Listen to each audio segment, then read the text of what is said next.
Hi, good morning. This is Iris, and I am talking today with Nicole Vasquez of The Shift in Chicago. I'm really excited to talk to Nicole because Nicole is doing community-based co-working in a neighborhood setting in a big city, which often tends to attract large co-working spaces in the downtown corridor. And I'm excited by what Nicole is doing because she's really focusing on providing a great experience to her members, which includes connecting with each other and supporting each other. And I really think that that is the core of co-working. And that value that she brings to her members is what I fell in love with about co-working. I'm going to also say that I woke up this morning, I live in the US, and I woke up this morning with some feelings of not knowing how to feel excited about what I was going to be doing today and talking with Nicole, just given the state of things that are happening in the world right now. There's a lot of suffering going on. And what I had to remind myself is that co-working is doing amazing things, even amidst all of the hard times that are going on. And I want to point to an example happening in Dallas right now, where the co-working spaces and incubators have come together in Dallas in the Open for Dallas project to provide a place for their community to come and to gather, to work, and I'm assuming also to find a place to meet with like-minded people. And I love this about co-working. I love that in a time of need, co-working can reach out to its community and be there, both for the external community as well as for the internal community. So I'm going to welcome Nicole now and look forward to chatting. Hi, Nicole.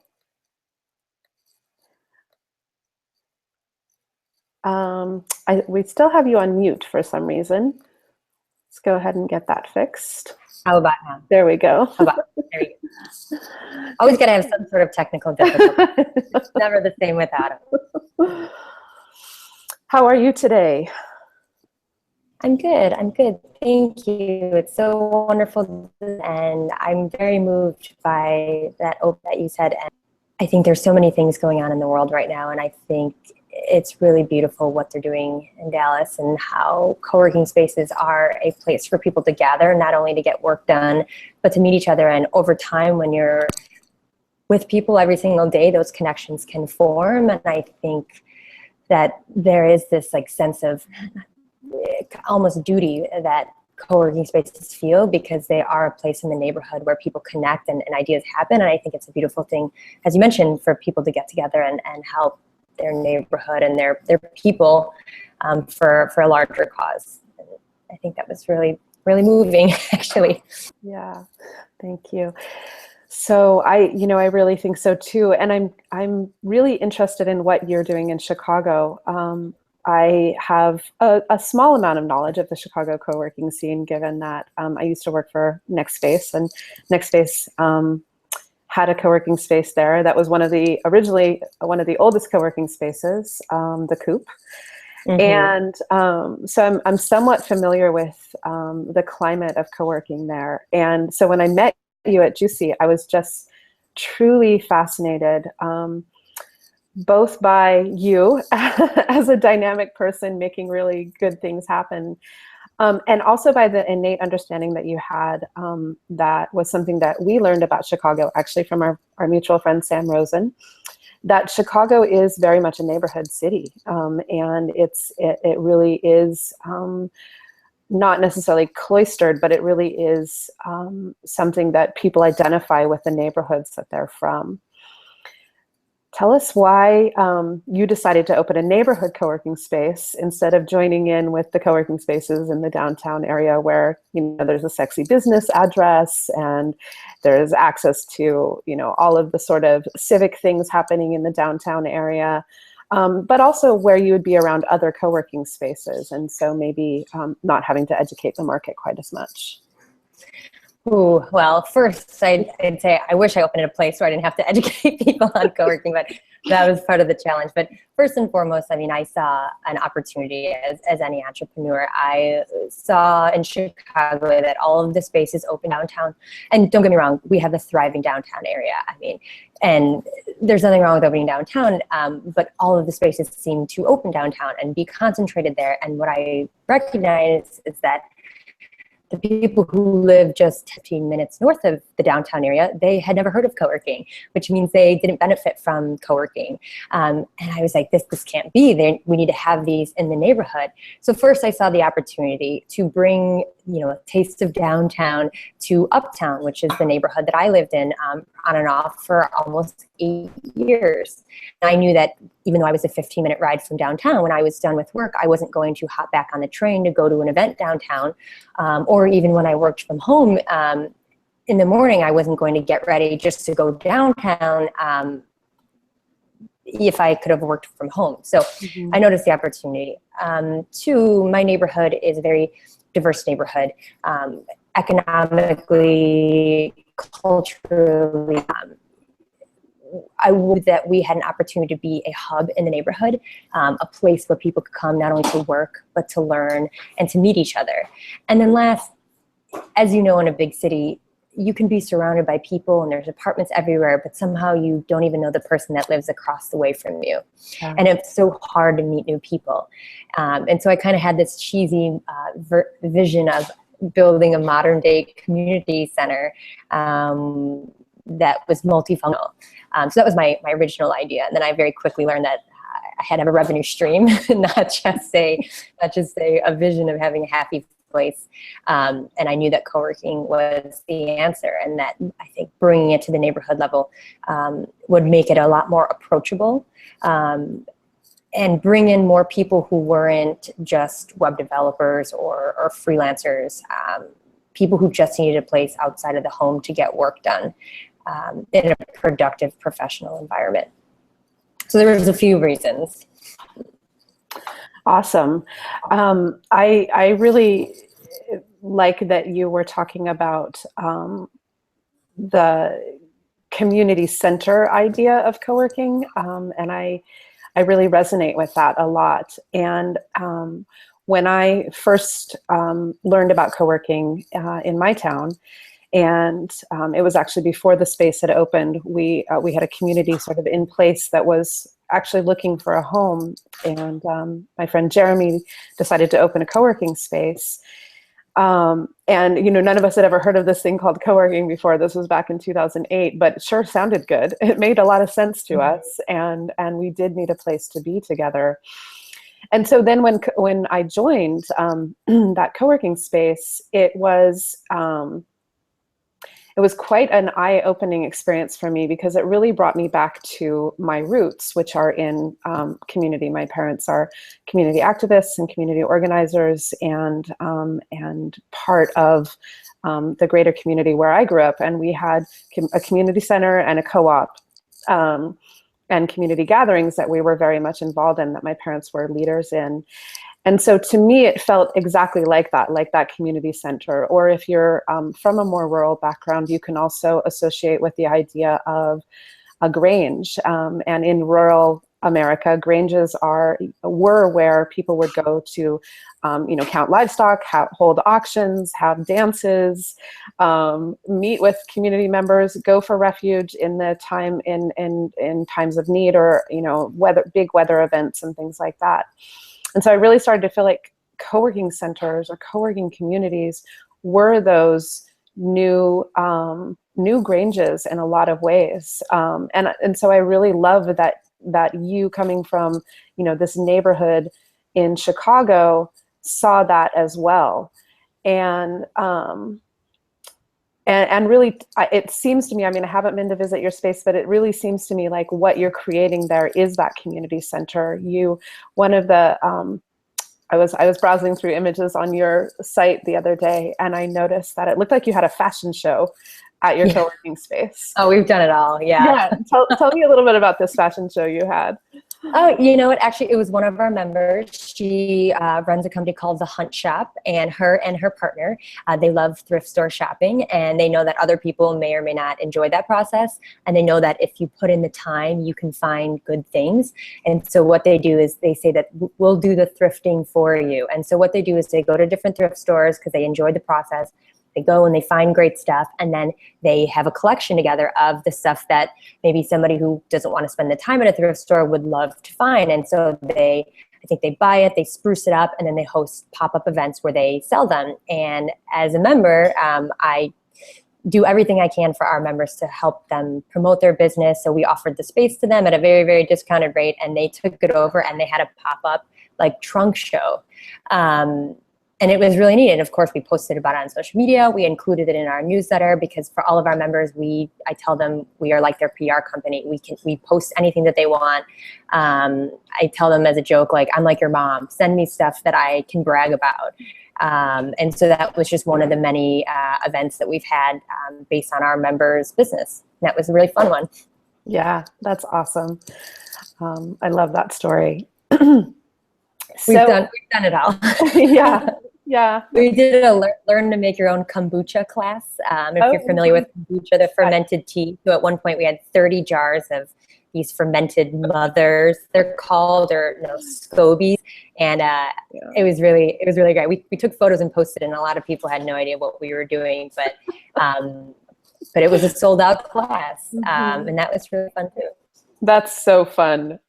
Those mothers can be pretty intense looking. So I love that you had 30 of them in your space. I think when you're growing your business, you're open to everything, right? You want to do events, you want classes and workshops. And I think that's necessary as you grow your space to see what's going to last. I'm also a geek for knowledge. I'll learn anything or try anything. And I think, being a continual learner for life is very important. But I also think like just the exchange of knowledge to a member every 2 weeks where one of our members can volunteer to share their knowledge with the community. The one we just had yesterday was one of our members is a PhD in behavioral economics, and he did a how to make decisions better and talked about the 7 sins of decision making. So that was just, and then 2 weeks ago we had a chai tea tasting because one of our members is starting a tea company, and he taught how to make authentic masala chai tea like he did growing up in India. And I just feel blessed every day to learn new things. And I think if we cultivate this environment where you encourage the exchange of knowledge and information amongst members, people start doing it without me getting involved. And that's when I really feel like a proud mom, seeing members going up to each other and talking and helping each other and working on projects together. As you know, that's like the best.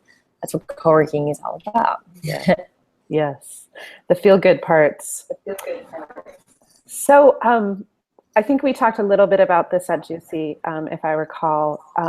But I'm really feeling like with the big box co-working and with consumer co-working coming about, the need to help sustain and foster the development of community-based co-working spaces, and I think neighborhood co-working spaces can be one aspect of the community-based co-working space network. And I'm curious what types of advice you have for people who are wanting to create more community in an existing space, or build a space that is really about the community and less about the physical space?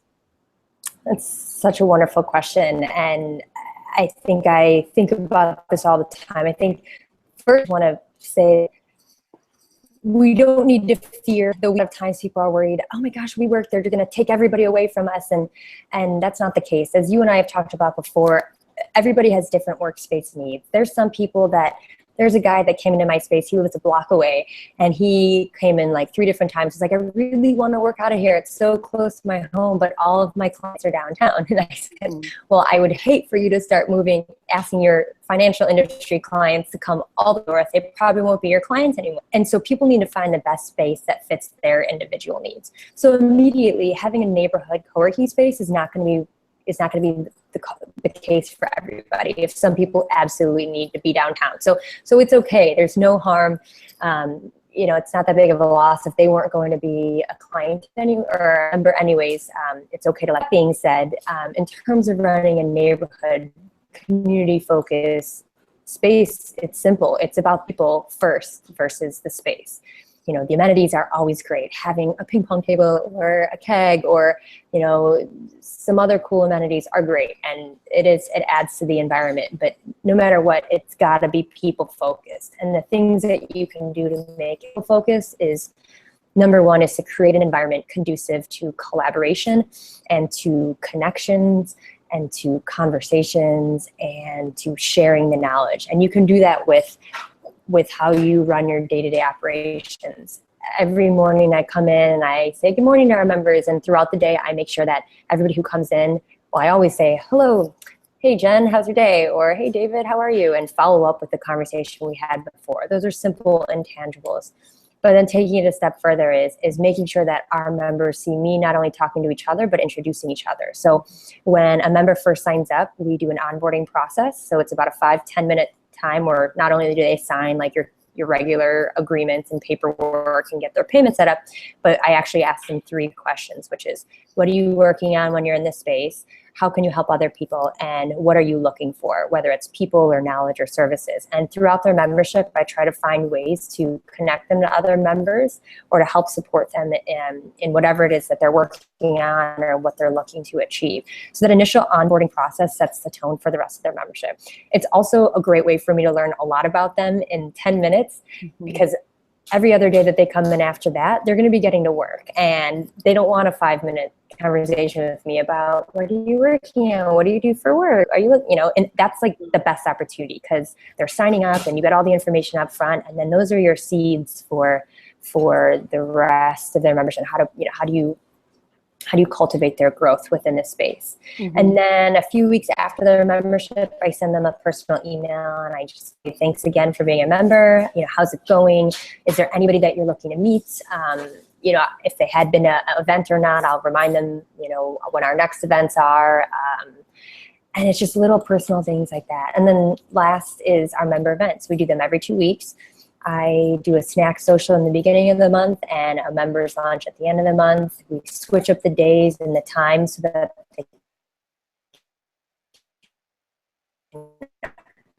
somebody can always attend no matter what, but they get to learn from another member who steps up and shares their knowledge with the community. So there's a lot of things that we do that are the touchy-feely, fun, friendly things.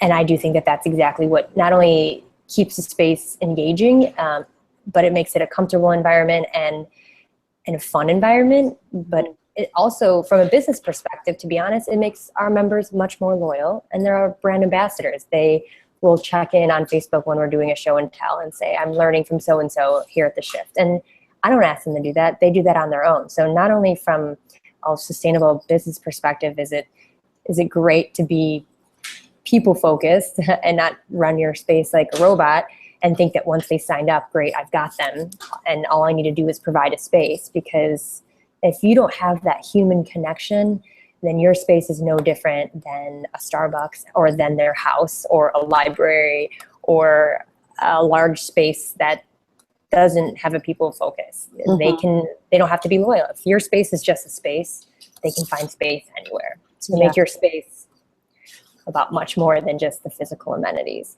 So I went on a tangent, but as you know, I could talk about this for hours. So I think 5 minutes is probably the shortest I could do when it comes to this topic. Yeah, it was a great tangent. I loved it. Well, let's turn to some of the challenges that you faced, maybe through the very nature of putting together a neighborhood space, as opposed to a bigger space where you had a lot of money to invest in it, a lot of money on the build out, a lot of money to guarantee the landlord. Take us through some of those challenges and maybe how you overcame some of those. Oh, where to start? I think back, and I'm very grateful for the uphill battle that it was building up the space. I'm also very stubborn, which is probably why I did it myself, completely on my own and completely bootstrapped. And there's good and bad with that. I definitely learned a lot very quickly.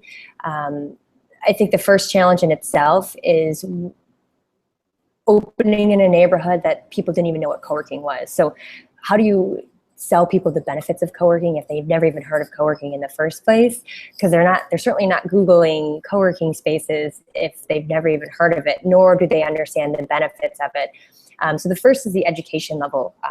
And not only if they haven't heard of it, but if they don't understand the true benefits, which is not just the space, it's the connections and the being around other people and the motivation from seeing other people grow their businesses. So how do you get them from level 0 to level 3 where they're ready to sign up? So that was probably the first few months was the hardest, and it's one by one. It's the people who were your earliest members, they are your bread and butter, and I feel like maybe sometimes they were probably like, leave me alone, I'm trying to work. But you treat them the best you possibly can. And I think a big lesson I learned quickly on, I think I read it in one of some co-working article was, we spend so much time on business development looking ahead. Once we get a member, okay, on to the next. But those people that are already members are your brand ambassadors. So it was every single person that signed up, I gave them as much attention as possible. I connected them as many people as I could. And those people in turn started to tell 2 and 3 people. And as you know, in this business, it's referrals are going to be the number one. It's people telling their friends, I'm working on this awesome space. And that's what's going to convert people to co-working much quicker than a really cool looking Facebook ad or being at the top of the Google search results. It's people's reviews. So I think the biggest challenge is building your community, and it's boots on the ground type of a work. Every day you are working with members to give them the best experience so that they can tell other people. That would probably be the first challenge. I think the second is, where do I start? I don't know, let me think. Let's talk operations, right? So we have a small space. It's a little bit more than 2,500 square feet, which most people would say that's crazy, but it can work. Is figuring out and is knowing at the end of the day that your space, you're a co-working space. So although you try classes and workshops and events, you need to provide a great workspace for your members. Mm-hmm. And so if you're hosting a group of 15 in one corner while people are trying to work, that may or may not, that will not be a good work environment. So there's little growing pains like that. And I think a great way to overcome that is through surveys and through feedback. So probably 6 months in and a year in, I sent out a survey to all of our members that said, what are we doing right? How can I improve? I'm saving up to do some improvements. What should I build? What should I fix? Which led to our renovations. And so I think feedback was a big one, and being able to take those notes and actually implement them. I think that was the biggest learning lesson. I think those would be the 2 ones. Good, thank you. I'm also curious about as an entrepreneur, and as co-working people, we support entrepreneurs all day. But also as somebody who is the mother hen, or the person making sure everybody else's needs are taken care of, how do you keep from burning out? How did you keep from burning out and opening your space and in the ramp period? And how do you do that now? I am so happy to answer this question. When I first opened my space, we were open 7 days a week. We didn't have a lock on the door, so the door was always open during business hours. And we were open Monday through Sunday, so every day, 8 a.m. to 8 p.m., which meant that I was there every single day. And that was for about almost 8 months. And never had a sick day, never anything. So I was there. And if we were 8 to 8, it meant I was there from 7 to 9, right? Yeah. I'm not going to be that person who says you should have a work-life balance when you're building a business. I do think it's possible to do that, but looking back now, it's exactly what I had to do. I had to work that hard. And if you can have a work-life balance during that time, then go for it. But during that time, I needed to hustle and I needed to do it. I knew that it wasn't sustainable and I knew that I didn't want to do it forever, but that's exactly what it took. At 8 months, I was able to save up and buy a lock for the door, but also knew that we wanted to be a membership-driven space and we didn't have to have drop-ins anymore. And I was ready for that. And if we had had that lock on the door from the beginning in our neighborhood, people would never have popped in to learn about it. So it was the right timing for us. So at that point, after 8 months, I started to be able to have a normal schedule, right? I could be there. My members could get in at 6 a.m. if they wanted to, and I'm there during business hours. So at that time, it kind of went in tandem with, at that point, the business was done kind of with that initial hustle stage. We were in the growth stage, and I was able to start taking a step back and having more time for myself. And I absolutely believe in the work-life balance. And now I'm at my space from 9 a.m. in the morning, so maybe more 8:30 a.m. And I try to leave no later than 6 or 6:30 p.m.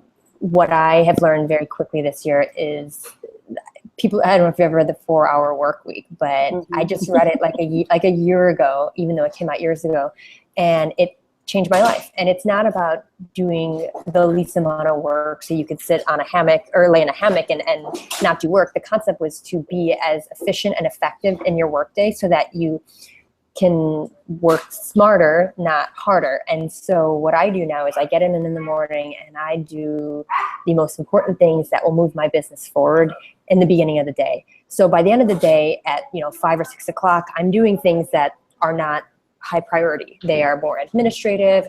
And so when I leave at 6:30, it's okay. And when I get home, for me to leave at 6:30 versus leaving at 7:30 or 8 o'clock, it gives me an hour that allows me to come home, cook dinner, have a decompression time, versus if I leave it, if I drag it out and I say just another hour of work, and at 7:30 or 8 I leave, then I don't get home till almost 9 o'clock. I'm cooking dinner and it's 10 o'clock by the time I'm eating, and I go to sleep right afterwards. And that's not a good cycle. So now I really value getting at work at a certain time so that in the morning I have my time to work out, have my cutoff time, make sure I do my highest priority stuff in the morning so that when I do cut off at 6:30, I'm not feeling like I'm turning my back on anything important, and then making sure I have that decompression time when I get home. For me, it's cooking and relaxing and maybe reading a book. And then if I want to go back to work at 9 p.m. on the computer, I can. And sometimes I don't. But I absolutely think it's necessary to have a turn down time. And now I have my weekends again, where I didn't have them in the first 8 months. So everybody has to go about it at their own pace. When you're starting a business, you might need to have that really insane hustling period. But if you have good people around you, friends and family, they'll check in on you and make sure that you're eating and you're sleeping. But to be sustainable and to be a happy, healthy individual, you absolutely need to have time for yourself outside of your business. Yeah, absolutely. And just as you build relationships with your members inside your business, you have to build relationships with your people outside your business. And if all you do is work, you're not building relationships. I'm going through this with my kids right now and my friends. I get to see my friends a couple times a month, it feels like, unless I'm going to a co-working space and I'm seeing my co-working friends, So yeah, I think it's really important to be able to make sure that we're doing all of these things. Before we end, I want to just ask you, what has been your experience as a woman entrepreneur? As a woman opening a co-working space in a big town, and just in general, have you found that people are easy to work with as a woman? How has that gone for you? Oh, I love this topic as well. You have great questions, Iris. Thank you. Oh, thank you. I think being a woman, I think personally, internally and externally, there has been issues. When I first started my business, I could have been more aggressive with my landlord negotiating the lease. I could have been more confident asking people for help when I was putting together my business plan, when I was applying for loans. And I think I was afraid that if I asked, I would look like that damsel in distress woman. You know, I can't, because people had already said, you're doing it by yourself. And I don't know how many people asked, well, who's your partner? There's one real estate agent that I was touring a place, and he says, "Oh, who's going to sign with you? Your husband or your dad?" And I just walked out. I won't tell you what I said to him, but so those were the internal struggles that I've very quickly gotten over because I've surrounded myself by other women entrepreneurs here in Chicago.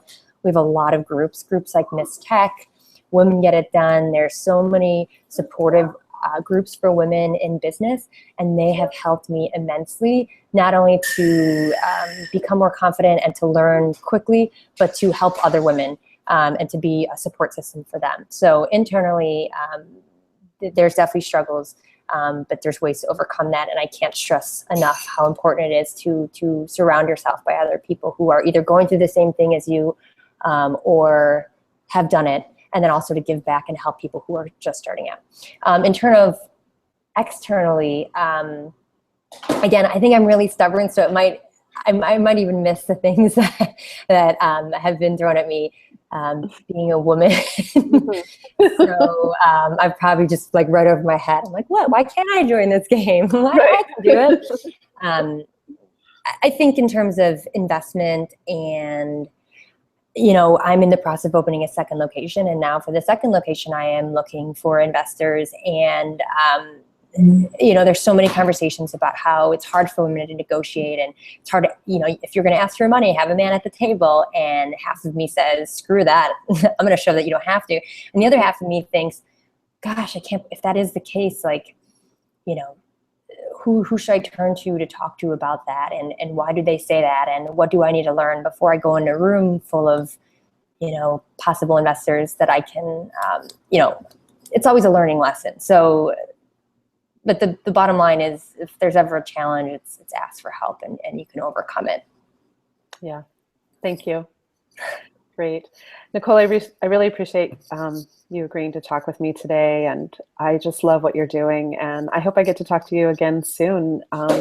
Congratulations on your next space. Thank you. And I know that it's going to be amazing, and I look forward to the next time I'm out in Chicago, coming and touring both.